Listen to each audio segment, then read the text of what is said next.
دوستو زندگی کا کوئی بھروسہ نہیں، اس لیے میں دستار بندی کروا رہا ہوں تاکہ یہ آج سے ہی ان کو پتہ چل جائے کہ آئندہ یہ ہر محفل میں ان کا کام ہوگا، اور انشاءاللہ اگر میں زندگی میں یا دنیا میں نہیں رہا تو انشاءاللہ دادا صاحب کا عرس اسی طرح چلتا رہے گا، اور انشاءاللہ تعالی مجھے امید ہے کہ آپ سب بھی ان کا ساتھ دیں گے اور دادا صاحب کے عرس میں شرکت فرمائیں گے۔ اللہ آپ کی سب کی خیر فرمائے۔ اچھا بھائی، یہ دستار بندی جہاں بھی کہیں ہونا تو کوشش کریں کہ ذکر ساتھ ساتھ جاری رکھیں۔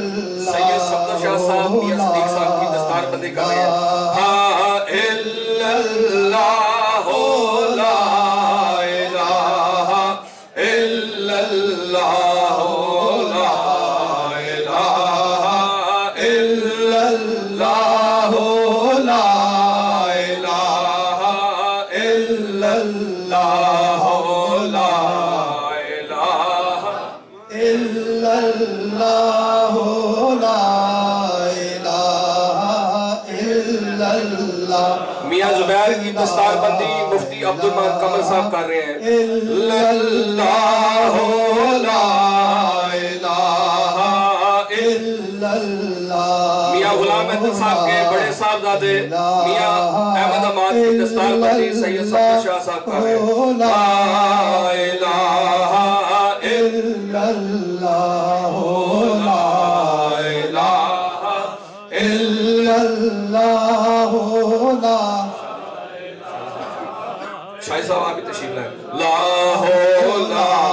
الہ الا اللہ لا الہ الا اللہ۔ میاں ابو سعید کی دستار بندی سید امیر شاہ صاحب اور قاری منصور سید امیر شاہ صاحب، مولانا شباز احمد چشتی صاحب، مولانا بشارت شاہد صاحب مل کے سب علماء کرام کی دستار بندی کر رہے ہیں۔ الہ الا اللہ لا الہ الا اللہ۔ صاحب تشریف رکھیں۔ الا اللہ لا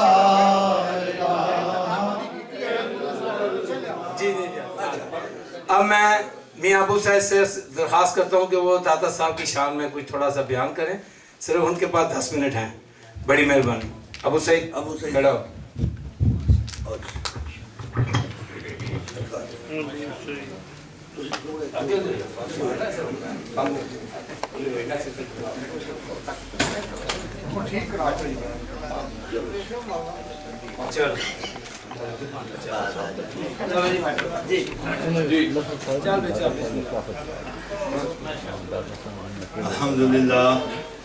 الحمدللہ رب العالمین، الصلاة والسلام علی سید الرسول النبی الکریم، اعوذ باللہ من الشیطان الرجیم، بسم اللہ الرحمن الرحیم، فاذکرونی اذکرکم، بسم اللہ الرحمن الرحیم، وَأَمَّا بِنِعْمَةِ رَبِّكَ فَحَدِّثْ، صدق اللہ مولانا العظیم، وصدق رسولہ النبی الکریم۔ الحمدللہ الحمدللہ رب العالمین۔ ہم لوگ یہاں ایک بار پھر شکر کرتے ہیں پروردگار کا کہ ہمیں حضور داتا گنج بخش علی بن عثمان الحجویری رضی اللہ تعالیٰ عنہ کے عرس میں شرکت کی توفیق عطا ہوئی۔ جیسا کہ بھی مفتی صاحب نے کہا کہ تقریباً 1000 سال ہو چکا ہے آپ کو لاہور آئے، اور ہم الحمدللہ تعالی 1000 سال ہو چکا ہے ہمیں بھی خدمت داتا علی حجویری رضی اللہ تعالیٰ عنہ کرتے ہوئے۔ جو پہلی آیت کریمہ کا ایک حصہ میں نے تلاوت کیا،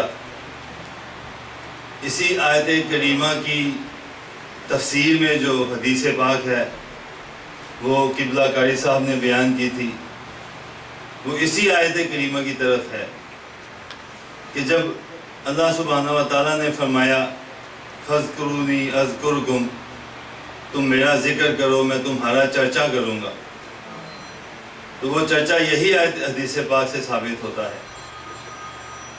کہ اللہ سبحانہ و تعالیٰ کہتے ہیں اے جبرائیل میں اس بندے سے پیار کرتا ہوں، یہ مجھے پیار کرتا ہے، تم بھی اسے پیار کرو۔ پھر جبرائیل علیہ السلام کو حکم ہوتا ہے کہ آسمانوں میں فرشتوں میں یہ چرچا کر دیں، وہ چرچا ہی کرتے ہیں کہ اللہ سبحانہ و تعالیٰ اس سے پیار کرتے ہیں، آپ بھی اس بندے کو فرشتوں پیار کرو۔ پھر وہی پیار نیچے زمین پہ آتا ہے اور ہم اسی پیار کی ہی بدولت یہاں پر اکٹھے ہیں، کیونکہ ہم نے بھی وہ قرآن کریم کی آیت کریمہ سنی اور وہ حدیث پاک ہم تک پہنچی، اور ہم اس کو ثابت ہی کر رہے ہیں، یہاں بیٹھے ہیں کہ داتا سرکار رضی اللہ تعالیٰ عنہ نے اپنی ساری زندگی اللہ سبحانہ و تعالیٰ کا ذکر کیا، سنت رسول مقبول صلی اللہ علیہ وسلم پر عمل کیا اور ان کی تعلیمات کو ہم تک پہنچایا۔ جو اندھیرہ کفر میں گم تھے ہمیں روشنی اور نور اسلام میں لائے، وہ اسی آیت میں ہے۔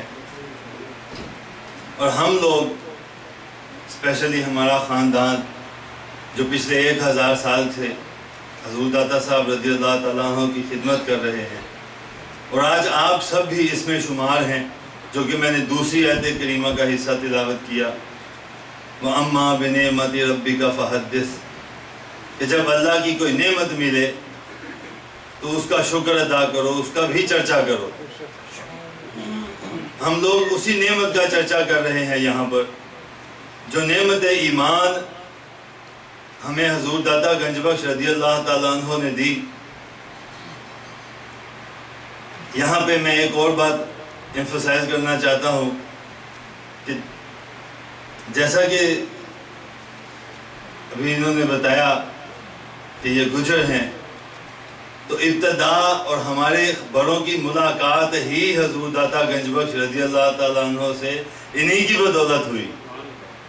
دودھ لیا تھا، اور دودھ سے ہماری ملاقات ہوئی اور ہمارے بزرگ، ہمارا خاندان آپ کا مرید اور متولی ہو گیا۔ محکمہ اوقاف پنجاب جس نے ٹیک اوور کیا 1960 میں، 52 سال ہو گئے، اور 968واں عرس داتا حضور رضی اللہ تعالیٰ عنہ کا آج سیلیبریٹ کر رہے ہیں۔ 968 میں 62 نکال دیں تو 912 سال تک ہمارے خاندان نے اس کی آپ رضی اللہ تعالیٰ عنہ کے مزار مقدس کی دیکھ بھال کی اور خدمت کی اور تعلیمات حاصل کی۔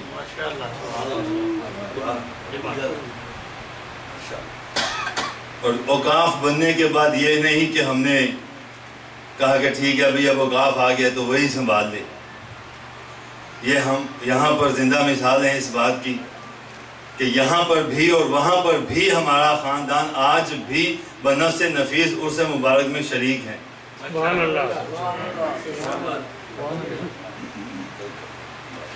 حضور داتا صاحب سرکار رضی اللہ تعالیٰ عنہ نے کشف المحجوب اپنے پیر بھائی حضرت ابو سعید رضی اللہ عنہ کے ایک سوال کے جواب میں لکھی تھی۔ کوئی عالم، کوئی بزرگ اس کتاب کے بارے میں یہ نہیں کہتا کہ بس ٹھیک ہے یار اچھی کتاب ہے، ایک ایسی کتاب ہے کہ جو بھی پڑھتا ہے وہ کہتے ہیں تصوف کے موضوع پر اس سے مدلل اور اس سے بہتر اور کوئی کتاب ابھی تک لکھی ہی نہیں گئی. ایک الحمدللہ ایسی بات ہے اس کتاب میں کہ آپ نے جس بزرگ کا بھی ذکر کیا، جو بھی واقعہ لکھا بزرگوں کے نام کے ساتھ لکھا ہے. کوئی واقعہ ایسا نہیں کہ آپ نے لکھا ہو کہ میں نے سنا یا کسی بزرگ کا نام بزرگ کا لفظ لکھ دیا اور یہ نہیں بتایا کہ کون تھے. جب بھی بات کی دلیل کے ساتھ اور پوری واقعہ ہسٹوریکلی آپ نے ایکسپلین کیا کہ یہ کن بزرگوں کا واقعہ ہے اور کیسے واقعہ یہ ہوا ہے.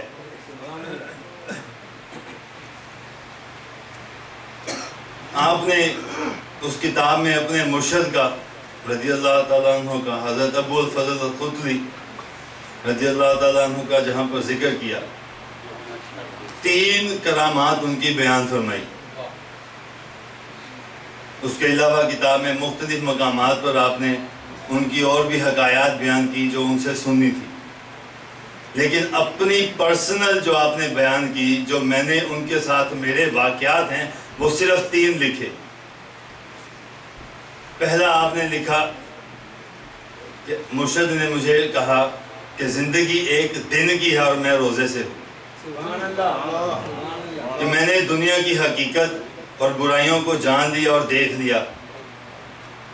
دوسری بات آپ نے لکھی کہ جب میں وضو کرا رہا تھا تو میرے مرشد نے، میں ان کو وضو کرا رہا تھا تو میں نے سوچا جب تقدیر لکھی جا چکی تو پھر کیوں ایک آزاد آدمی اپنے آپ کو کسی مرشد کا غلام بناتا ہے. تو آپ بتاتے ہیں کہ جب یہ خیال دل میں گزرا تو میرے مرشد رضی اللہ تعالیٰ عنہ نے میری طرف دیکھا اور کہا، بیٹا میں نے تمہارے دل کی بات جان لی، میں نے تمہارے دل کی بات جان لی، اور یاد رکھو جب اللہ سبحانہ و تعالیٰ کسی عام بندے کی بھلائی چاہتے ہیں تو اس کو اپنے مقرب بندوں کی غلامی عطا کر دیتے ہیں تاکہ وہ اس کی تربیت کریں، اس کو وہ بتائیں جو اس کو نہیں پتا، اس کو وہ سمجھائیں جو وہ نہیں سمجھتا. بے شک یہ اشارہ بھی آپ کا اپنی ہی طرف تھا کہ میں وہ کچھ اپنے مرشد سے سیکھ رہا ہوں جو مجھے نہیں معلوم، اور وہ رہنمائی فرما رہے ہیں.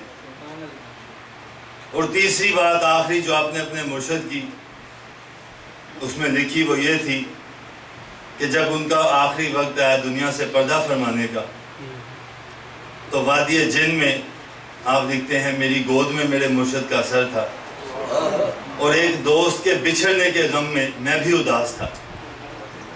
تو مرشد نے کہا، بیٹا یاد رکھو اچھائی اور برائی اللہ سبحانہ و تعالیٰ کی طرف سے ہے. کوئی برائی ملے تو رنج نہ کرنا اور خوشی ملے تو زیادہ خوش نہ ہونا، راضی برضا رہنا.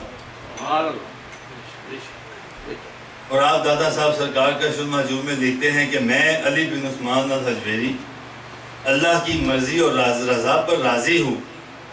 اگر وہ مجھے خوش رکھتا ہے تو میں غم کی طلب نہیں کرتا، اور اگر مجھے تنگی میں رکھتا ہے تو میں خوشی کی خواہش نہیں کرتا. دیکھا جائے تو یہ وہی سبق ہے